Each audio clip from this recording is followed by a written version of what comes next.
Interest rates spiked again this week as mortgage lenders respond to the rate increase by the Fed last week. Let's talk about that and more in this week's segment of Market Watch. Hi everyone, it's Joshua Barks here, associate broker with Keller Williams Realty Boise and team lead of the Barks & Co. real estate team. Thank you so much for tuning in to this week's segment of Market Watch. If you're new to the channel, we talk about the Boise area housing market on a week-over-week basis, and then once a month we go into a deep dive into our market dynamics. Last week was our deep dive into the market dynamics of February for 2022. So if you missed that, the link to it's going to be in the description below. Otherwise, let's get started with this week's update, just our regular weekly numbers. So inventory is on the rise. We are seeing the highest level of inventory we have all year, but that doesn't mean much. We still only have 346 active listings in Ada County right now compared to last week's 325. So we are increasing. That's more than what we had this time last year, but we have 613 pending. So almost twice as much pending as what we have active. 175 new listings came to market in the last 7 days, and the average days on market right now for everything that's active for Ada County is 31 days. When you're looking at the pending sales, the 613 pending, if you're looking at all of those, the average days on market before those pending contracts came together was 12 days. 613 pending is up slightly from last week's 600 contracts, though we had 162 homes go under contract in the last 7 days. So we had 175 come to market as brand new listings, and then 162 homes came off the market because buyers bought them this week. When you're looking at the home sales, those are also remaining very consistent. 159 homes sold in the last 7 days compared to the 152 that sold the week prior. Now, when you're looking at the number, just the sales, the average days on market for the sales over the last week were 10. So before they got an accepted contract, the 159 that closed in the last 7 days spent an average of 10 days on the market. So still less than 2 weeks for the average days on market on both our pendings and our sales right now.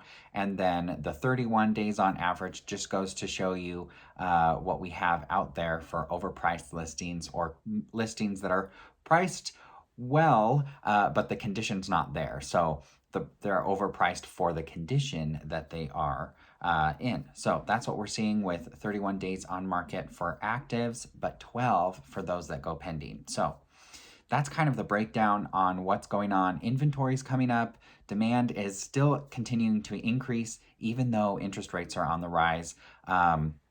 Talking about interest rates, we saw them jump by 0.25% in 1 week's time. So they're now hovering almost 4.5% at 4.42 for the 30-year fixed, according to Freddie Mac's research. And they are indicating, again, on their reports that rates are still going to continue to increase. So I know I said we were going to likely see 4.5 interest rates by the middle of summer. Well, it seems like that timeline is much shorter than what I anticipated with all the turmoil because of the Fed rate increase that we saw last week. So it got more expensive for banks to borrow money from the Federal Reserve, and so it got more expensive for consumers to borrow money from banks. That's kind of how that works, very simplistically. So just mind you that that's a very simple way of saying that.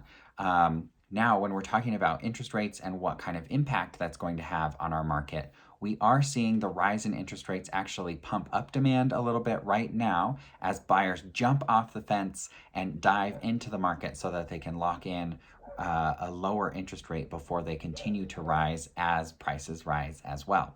Now, a lot of people are saying, once interest rates rise, demand is going to come down, which is true because the affordability factor is going to be diminished even more.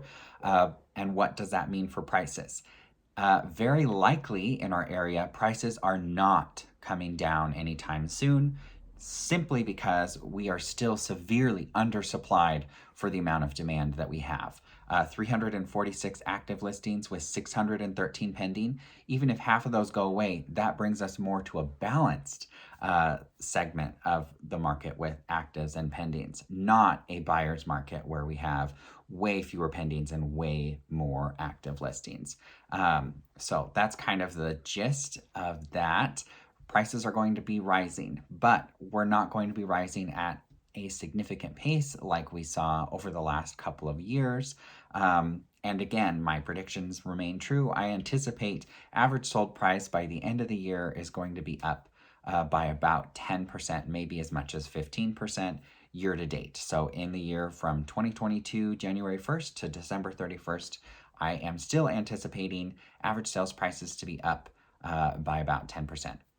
Average sales price right now, if you tuned in last week, you know this already, $582 for Ada County. So we are up almost 2% so far this year. Not quite, I think it was about 1.5, 1.7. If you're looking at Canyon County, they are up more than 2% so far this year. But what we're looking at here is spring is in full swing, and we are primed to have a very strong spring selling season. So if you're thinking about moving and you want to move this year, and maybe you're a first-time home buyer, if you can afford it and the timing is right for you, I highly encourage you to get on the train. Start now because home prices are continuing to rise, like I said, but interest rates are still on the rise. So a home that you could have afforded today, you might not be able to afford tomorrow. So you'll be looking at less and less of a home as the year goes on, unless things change with your circumstances and income. Now, if you're a seller and a buyer, you have a home to sell and you want to buy something, I also encourage you to consider going on the market sooner than later. Again, because you get the benefits of having it still be a strong seller's market with not very much inventory out there. It's springtime, so things are starting to heat up there and the weather's starting to be nicer, so you have more activity in the marketplace. That's likely what we'll continue to see as the year progresses. But also, you'll be able to sell for top dollar and then lock in on your purchase on a lower interest rate. So you really just kind of have to decide, depending on what your specific situation is, if the higher interest rate is going to impact you on your purchase, because then you can get a home for less than what you might be able to get it for later on at a lower rate, or if it's better for you to wait to list your home for sale and then buy something, even though you know rates are going to be higher.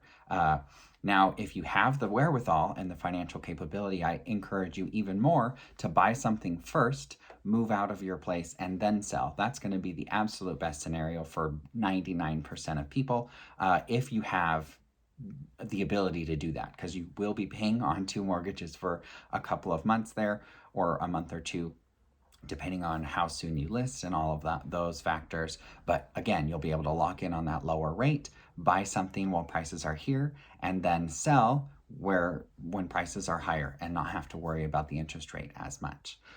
So that's kind of what we have. If you have questions about anything I covered this week or just real estate in general, I always am happy to help. My phone number is 208-914-1095, and you can also visit our website, have some helpful resources there to let you know a little bit more about the process, and you can book a consultation with us directly on our website. So there's a lot of opportunities there to pick my brain and get as much free information as you need in order for you to make a good decision for you and your family.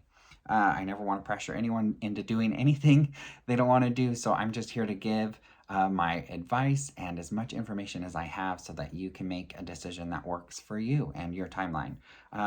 Again, I hope everyone has a great weekend, and we will see you next week for Market Watch. Thank you so much.